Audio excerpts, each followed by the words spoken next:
Hello students, welcome to my channel Sunshine Math Classes. तो आज इस वीडियो में हम बात करेंगे चैप्टर नंबर 2 पॉलिनोमियल, जिसका एक टॉपिक है डिवीजन एल्गोरिदम फॉर पॉलिनोमियल।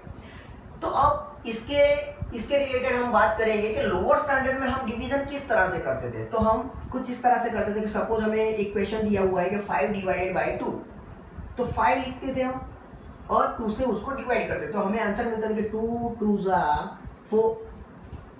जा 4 हो जाता था और हमें कुछ आंसर इस तरह से मिल जाता।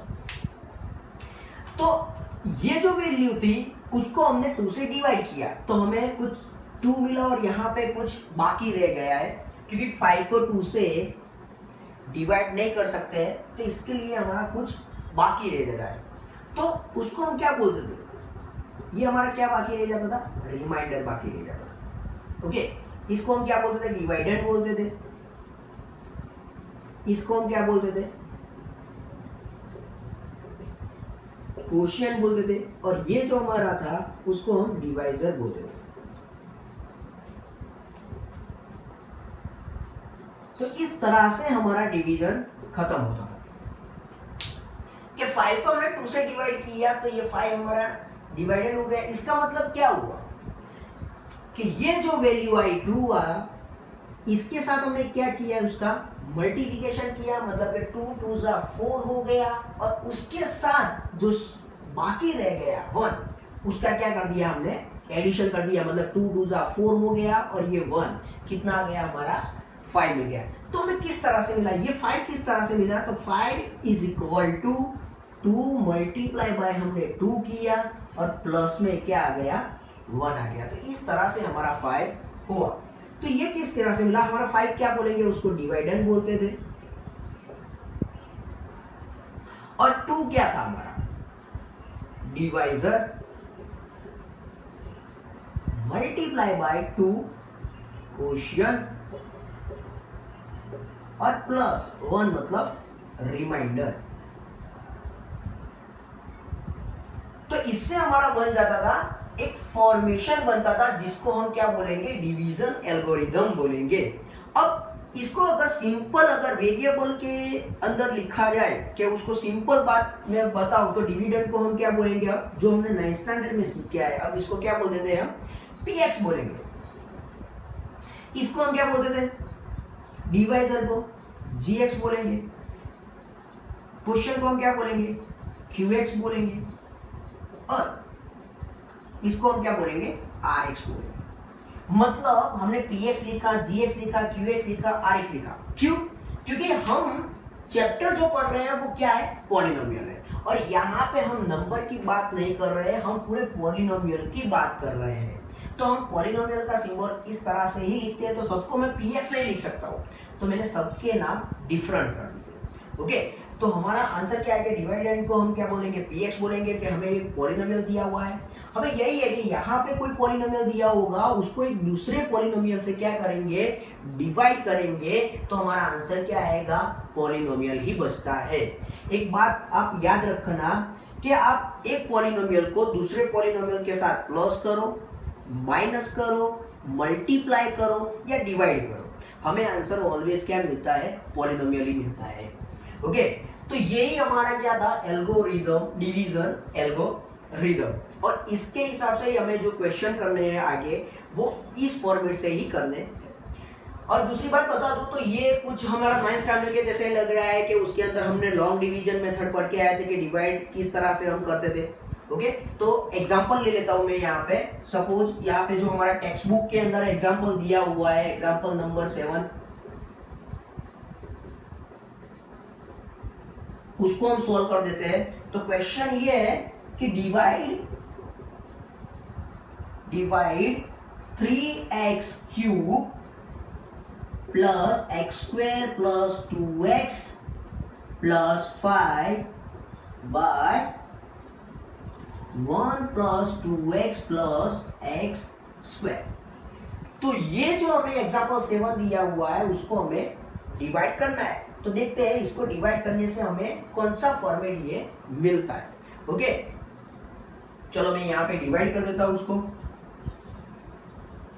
लेकिन डिवाइड करने से पहले एक बात और समझ लेना कि जो भी हमें पॉलिनोमियल दिए उसको पहले हमें स्टैंडर्ड फॉर्म में क्या करना है, अरेंज करना है। स्टैंडर्ड फॉर्म में अरेंज करने का मतलब क्या हुआ, डिग्री के हिसाब से उसको अरेंज करना है कि यहाँ पे 3 है, 2 है, 1 है और ये अरेंज है। लेकिन यहाँ पे देखो डिग्री के हिसाब से अरेंजमेंट नहीं है, तो इसको पहले क्या करेंगे, डिग्री के हिसाब से अरेंजमेंट करेंगे।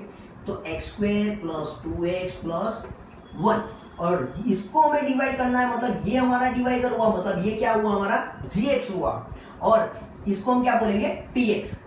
तो 3x³ + x² + 2x + 5।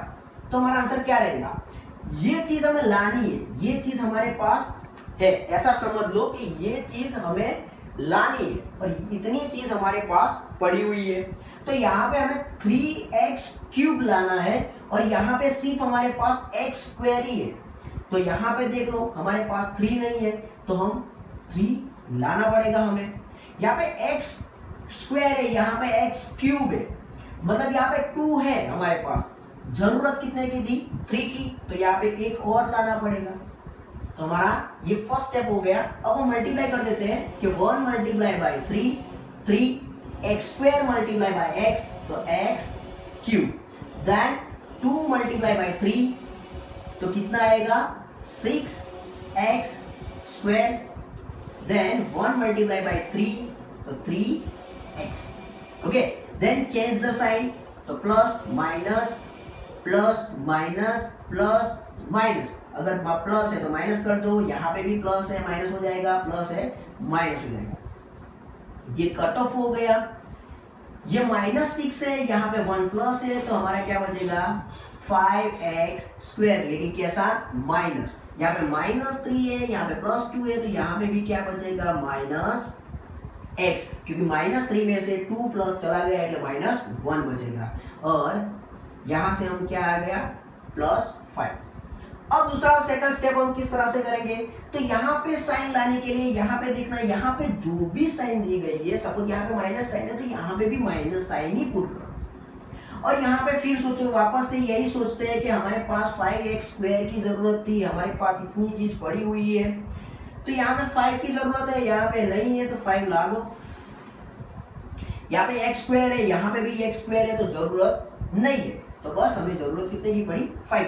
तो यहाँ पे x² × 5 तो -5x² प्लस माइनस माइनस रहेगा 2 × 5 मतलब 10x और प्लस माइनस माइनस रहेगा और 1 5 5।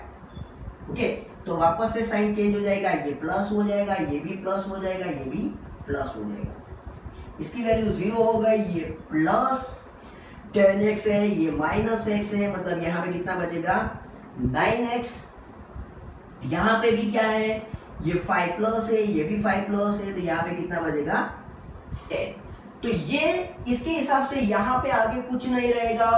तो ये हमें जो वैल्यू मिली है उसको हम क्या बोलते हैं qx और इसको हम क्या बोलेंगे gx।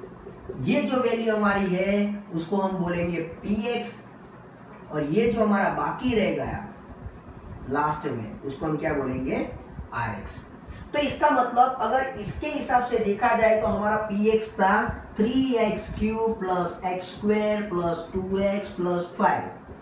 तो हमारा आंसर किस तरह से मिलेगा x² plus 2x plus 1 multiply by quotient तो 3x माइनस 5 और प्लस rx मतलब 9x प्लस 10। जब ये फॉर्मेट में लिखेंगे तो हमें ये आंसर मिलेगा, मतलब कि gx के साथ qx का मल्टीप्लाई करो और जो आंसर आता है उसके अंदर हमें क्या कर देना है प्लस कर देना है, तो हमें क्या मिल जाएगा px मिल जाएगा। अब एक बात और समझ लो कि जब भी तुम लोगों को क्वेश्चन किस तरह से आते हैं तो px फाइंड आउट करना है तो हमें सिंपल के gx multiply by qx plus rx कर दो। लेकिन हमें क्वेश्चन इस तरह से भी आ सकता है कि हमें px दिया होगा, qx दिया होगा और rx भी दिया हुआ है, लेकिन हमें क्या फाइंड आउट करना है gx फाइंड आउट करना है। तो फर्स्ट हमारा क्या सॉल्यूशन आएगा कि rx जो दिया हुआ है हमें यहाँ पे वैल्यू क्या दी हुई है, चलो मैं ये थोड़ा रब कर देता हूँ। हमें यहाँ पे वैल्यू दी हुई है, px की वैल्यू दी हुई है, यहाँ पे qx दिया हुआ है और rx दिया हुआ है। फाइंड आउट हमें करना है gx। तो किस तरह से करेंगे? तो फर्स्ट हम क्या करेंगे, px इज इक्वल टू हमारी फॉर्मूला जो फॉर्मेट है वही लिख देते हैं, यही फॉर्मेट है हमारा।